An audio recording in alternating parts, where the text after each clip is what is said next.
क्षमा करना, पर जो संतों के पास रहने वाले लोग होते हैं ना, संत बड़े सुहृद होंगे, बड़े दयालु होंगे, बड़े उदार होंगे, लेकिन जो पास रहने वाले होंगे उनकी भ्रिकुटी चढ़ी ही रहेगी हमेशा।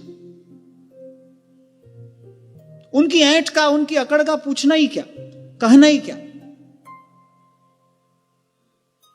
जैसे अस्पताल में जाओ तो डॉक्टर साहब तो बड़े सौम्य होते हैं भीतर, वो जो बाहर पर्ची बना रहा होता है ना व्यक्ति, कोई पर्ची बनाने वाला है तो नहीं यहां,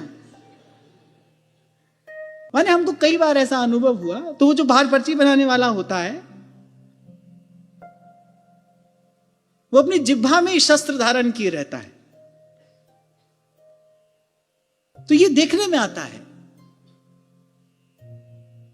संतों गुरुजनों के पास रहने वाले भी बहुत देखा हमने, संत बड़े सौम्य होंगे, सरल, उदार,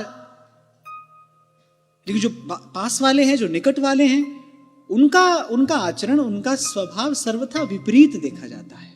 क्या कारण है? मद। हम बहुत निकट हैं, हम इतने समय से सेवा में हैं, हमने इतना समय सेवा की, हमको सबसे बड़ी सेवा मिली है। ध्यान रखना, निकट या दूर से कृपा का कोई लेना देना नहीं। यहां तक भी देखा जाता है, द्वादश यश में श्री चतुर्भुज दास जी महाराज कहते हैं, कांटा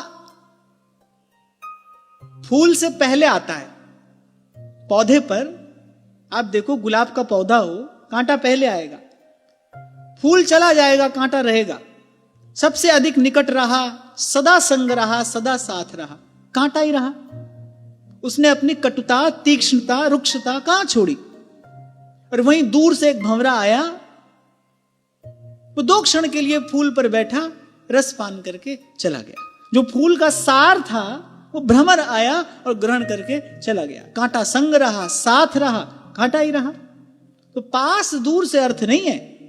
इस बात से अभिमान हो जाता है, अरे हम तो बहुत निकट रहते हैं, हम तो बहुत पास रहते हैं। सेवा का प्रसाद तो दैन्य है। जितनी सेवा करता चला जाए उतना दीन, उतना विनम्र होता चला जाए। सेवा का प्रसाद यही है, दैन्य आना चाहिए, विनम्रता आनी चाहिए, स्वभाव सुंदर हो, कोमल हो। सेवा मिली है तो सौभाग्य है।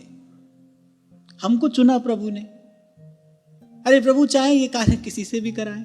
जिनकी मात्र कृपा दृष्टि से सकल विश्व को पलते देखा, उनको किसी की आवश्यकता नहीं है।